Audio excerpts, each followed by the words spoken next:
संजय राऊतांनी पंतप्रधानांच्या निवृत्तीबाबत प्रश्न उपस्थित केले आणि त्यानंतर चंद्रशेखर बावनकुळेंनी प्रत्युत्तर दिले। मोदींनी कधी निवृत्त व्हावं हे जनता ठरवेल, सकाळचा भोंगा नाही असं बावनकुळे म्हणाले। तर भाजप प्रदेशाध्यक्ष चंद्रशेखर बावनकुळे यांनी संजय राऊतांना जोरदार प्रत्युत्तर दिलेलं आहे। संजय राऊतांचं मानसिक संतुलन बिघडलंय, भाजप द्वेषाची कावीळ झाली असंही बावनकुळेंनी म्हटलंय। तर 75 वर्ष वयानंतर निवृत्तीचा कोणताही नियम नाही आणि इतिहासही नाही असंही ते म्हणाले। तर 2047 पर्यंत विकसित भारताचा संकल्प मोदींच्याच नेतृत्वाखाली पूर्ण होईल असा विश्वास बावनकुळेंनी व्यक्त केला।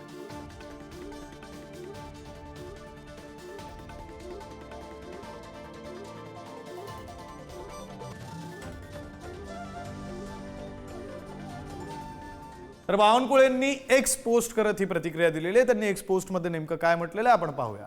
मोदींनी कधी निवृत्त व्हावं हे जनता ठरवेल, सकाळचा भोंगा संजय राऊत नाही अशी एक्स पोस्ट बावनकुळे यांनी केलेली आहे। पुढे त्यांनी या एक्स पोस्ट मध्ये काय म्हटलंय,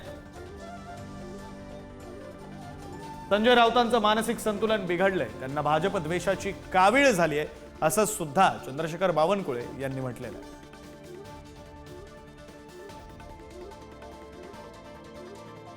75 वर्ष वयानंतर निवृत्तीचा कोणताही नियम नाही आणि इतिहासही नाही असंही त्या एक्स पोस्ट मध्ये भाजपचे प्रदेशाध्यक्ष चंद्रशेखर बावनकुळे यांनी म्हटलं।